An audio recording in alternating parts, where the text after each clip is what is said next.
Assalamualaikum warahmatullahi wabarakatuh. Rio Riasport kembali menyapa Anda. Oke, seperti biasa kita masuk ke segmen fakta di balik laga. Tentu saja pertandingan di pekan ke-8 BRI Liga 1 2024-2025 antara tuan rumah Persib Bandung yang menjamu saudaranya Persebaya Surabaya. Nah, seperti biasa juga kita akan coba ngajak sama-sama ya, akan seperti apa sih jalannya laga ini dan ada hal-hal apa yang terjadi di balik laga ini. Kita akan coba bedah sama-sama ya. Kalau ada yang kurang-kurang silahkan tambahin aja di kolom komentar. Tapi seperti biasa juga, sebelum kita bahas semua apa yang terjadi dan ada intrik apa yang terjadi di balik laga kali ini, saya tetap mohon dukungannya untuk channel ini agar terus berkembang dan bisa memberikan berita-berita informatif yang tentunya semoga saja bermanfaat untuk kita semua. Caranya masih sama kok. Cukup dengan klik subscribe bagi yang belum subscribe ya. Aktifin juga tuh notifikasi loncengnya.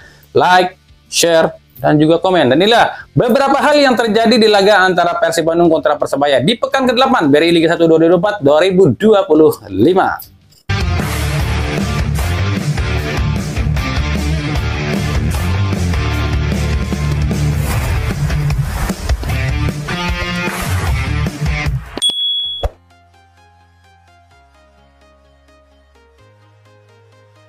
Inilah beberapa hal yang terjadi di laga antara Persib Bandung kontra Persebaya.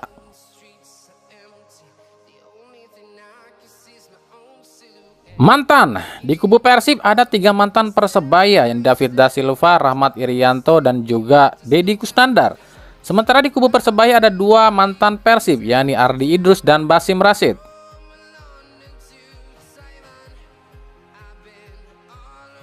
David Da Silva, ini kedua kalinya DDS absen saat lawan Persebaya selama di Persib ya. Pertama kali DDS absen lawan Persebaya itu saat di Piala Menpora 2022 lalu.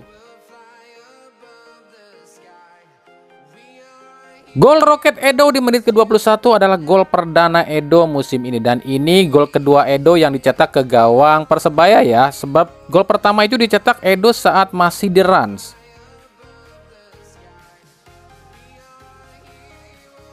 Gol Ciro Alves di menit ke-70 adalah gol kedua Ciro musim ini. Dan ini gol ketiga yang dicetak Ciro ke gawang Persebaya selama di Persib ya.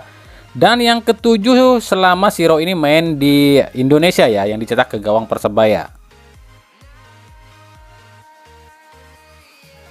Kekalahan pertama, ya ini adalah kekalahan pertama atau perdana ya Persebaya di musim ini. Tapi justru kekalahan ini diraih atau diterima dari tim sedulurannya sendiri ya, ini Persib Bandung. Dan atas kekalahan ini pun menambah jumlah rekor nih.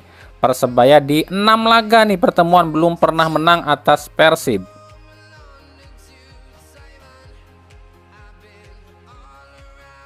Belum terkalahkan ya, sementara bagi Persib ini masih mempertahankan rekor belum terkalahkannya di musim ini dengan total 8 laga yang dijalani nih.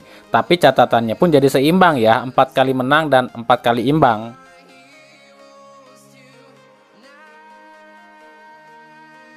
Si Jalak Harupat, ya ini dengan ini ya Persebaya ini berarti lagi-lagi belum bisa pernah menang atau belum pernah merasakan kemenangan saat main di stadion ini sejak 2019. Persebaya itu selalu kalah loh kalau main di stadion ini.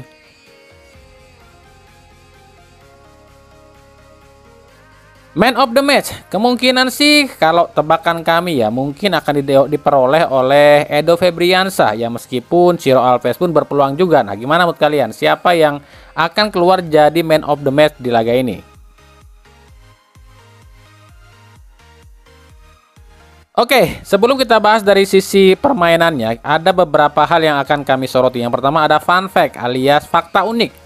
Yang pertama faktanya adalah 2 gol yang bersarang ke gawang Persebaya ini tuh bisa dibilang gol anti klimak atau berbanding terbalik 180 derajat.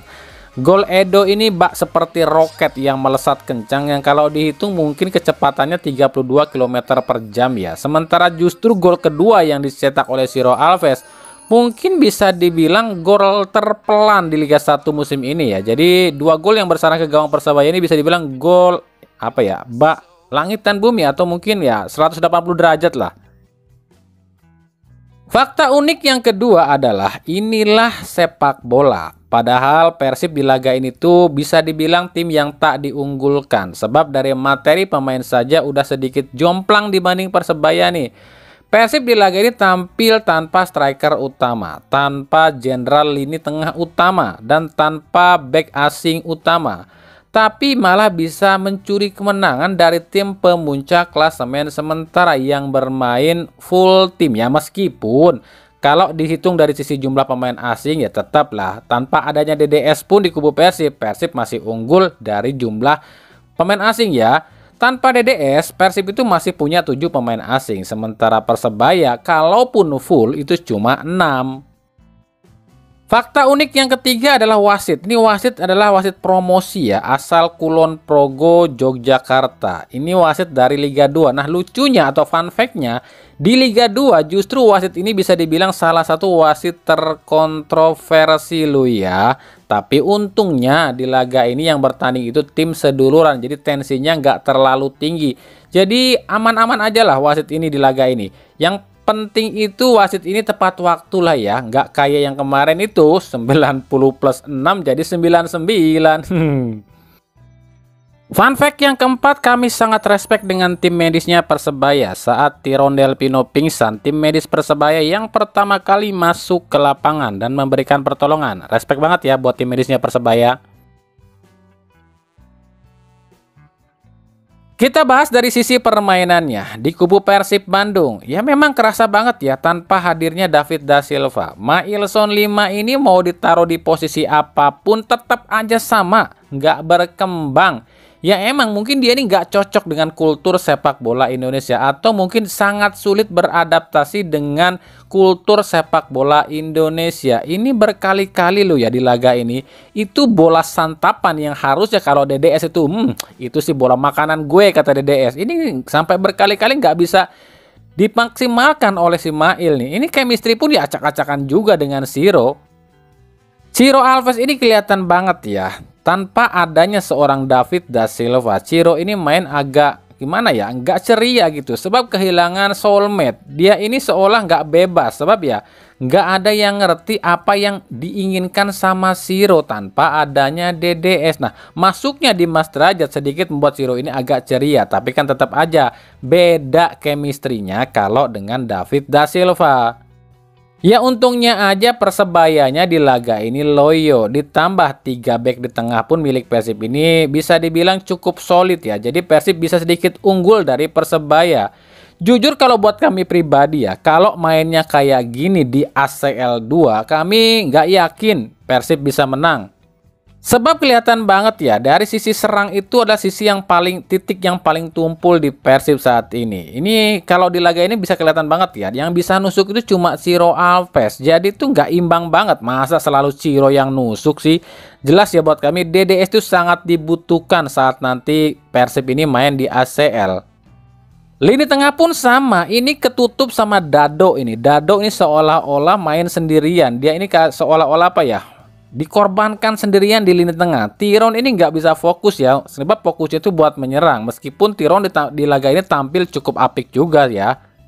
Kredit poin khusus kami berikan pada 2 fullback Persib, Edo dan Henhen, yang mampu mematikan Bruno Moreira dan Malik Rizaldi. Khususnya Bruno Moreira di laga ini ya. Ini seolah-olah dikantongin nih sama Henhen nih. Jadi harusnya dengan laga ini Boyan Hodak tuh udah tahu ya bagian mana yang harus ditambah pemain baru dan pemain mana yang harus dibuang. Dan kami sangat berharap nih sama akun fansnya Persib nih, udah deh nggak usah tampilkan lagi skill-skill dari Mailson 5 atau muji-muji si Mailson 5. Kalau kalian mau Persib ini maju ya kita harus fair lah. Yang jelek ya bilang jelek, biar dievaluasi, biar nantinya Hodak ini bisa ngambil pemain baru yang siapa tahu justru lebih bagus dibanding Mailson. Jangan ini mah udah tahu Mailson nggak berkembang, masih ada aja tuh akun fansnya Persib yang upload atau posting seolah-olah meninggi-ninggikan si Mailson 5. Udahlah, realita aja, dia ini nggak bisa berkembang. Udah cukup ya waktu adaptasinya. Persib itu harus cari pemain lain yang lebih ganas. Itu kalau kalian mau Persib maju. Sementara bagi Persebaya, kami mau bilang kami kecewa dengan Bruno Moreira di laga ini. Bruno di laga ini seolah-olah ini takut dan gak pede. Tusukan-tusukan dan sprint-sprint yang biasanya Bruno lakukan atau ciri khas Bruno Moreira di laga ini seolah hilang. Shooting-shooting pun seolah nggak ada dari Bruno. Begitu juga dengan Rivera di lini tengah nih. Ini seperti kikuk, nggak lincah. Bahkan umpan-umpannya pun sering salah ke Ucok loh. Padahal dua orang ini adalah otak utama serangan Persebaya. Nah, kenapa dua pemain ini seperti menurun? Ya itu balik lagi ya, seperti yang pernah kami bahas dan kami analisa. Meskipun Persebaya ini bisa dibilang, atau sebelum laga ini bisa dibilang tim yang paling sedikit kebobolan, tapi itu kan lantaran para penyerang Persebaya ini sibuk ngebantuin pertahanan. Sehingga ketika balik menyerang, para penyerang Persebaya udah kecapean duluan. Coba lihat di laga ini, Bruno Moreira sibuk ngebantuin Michael Tata dan Ardi Idrus. Malik Rizaldi sibuk ngebantuin Ardi Idrus ataupun juga Arif Catur. Rivera dan Ucok malah sibuk ngebantuin Rashid dan Gilson di tengah. Ditambah chemistry antara Ucok, Bruno, Rivera, Rashid, dan Malik ini belum klop. Rivera aja masih sering salah ngumpan. Crossing pun seolah mereka ini belum tahu nih seperti apa sih bola yang diinginkan Ucok. Ada satu hal yang salah menurut kami dari cara atau strategi yang dipakai oleh Paul Munster. Paul Munster ini seolah nggak tahu nih kelemahan Persib lo ya. Makanya Paul Munster ini sehingga pertandingan ini belum pernah menang lo lawan Persib. Sebab menurut kami ada yang salah dari strategi Paul Munster. Persib itu kalau diladeni dengan gaya main kayak gini ya Persib mah anteng. Makanya Paul Munster belum bisa pernah menang lawan Persib. Wong begini sih strateginya. Persib itu harus di pressing, dilawan dengan permainan cepat, shooting dari jarak jauh, itu baru back Persib, itu kelabakan. Lah ini shoot on goal aja cuma 3. Coba kalian perhatikan statistik ini, apa yang kurang coba di Persebaya? Gak ada. Ball possession imbang 50-50. Tembakan ke gawang beti lah alias beda tipis. Bahkan passing sukses Persebaya masih unggul loh dibanding Persib. Tapi ya itu balik lagi seperti yang kami bilang, belum terjalinnya chemistry antara lini tengah dan lini depan. Ini membuat sisi serang Persebaya ini kelihatan tumpul. Dan kami udah berkali-kali bilang ini atau bicarakan ini dengan Paul Munster. Tapi Paul Munster selalu menjawab dengan jawaban yang sama. Kata dia, yang kami butuhkan adalah pemain bertahan saja. Itu kata dia. Yo wes, jadi sakarepmu lah. Oke, itu tadi ya. Sedikit hal yang bisa saya bedah, saya kulik, saya coba gali di laga pekan ke-8 antara Persib lawan Persebaya Surabaya. Gimana buat kalian? Apakah masih ada yang kelewat atau yang kurang nggak nih? Kalau ada yang kelewat atau kurang, tambahin aja ya di kolom komentar. Makanya ikuti terus ya berita seputar sepak bola, karena kita akan terus mengupdate perkembangan sepak bola Indonesia, mulai dari timnasnya dan juga liganya, hanya di Rio Sport. Makasih ya yang udah menyaksikan video ini dan menonton channel ini, mengunjungi channel ini. Kritik dan saran selalu kami nantikan di kolom komentar atau di media-media sosial kami yang ada di bawah ini. Oke, sampai jumpa di video-video kami selanjutnya dan salam Rio Sport. Wassalamualaikum warahmatullahi wabarakatuh.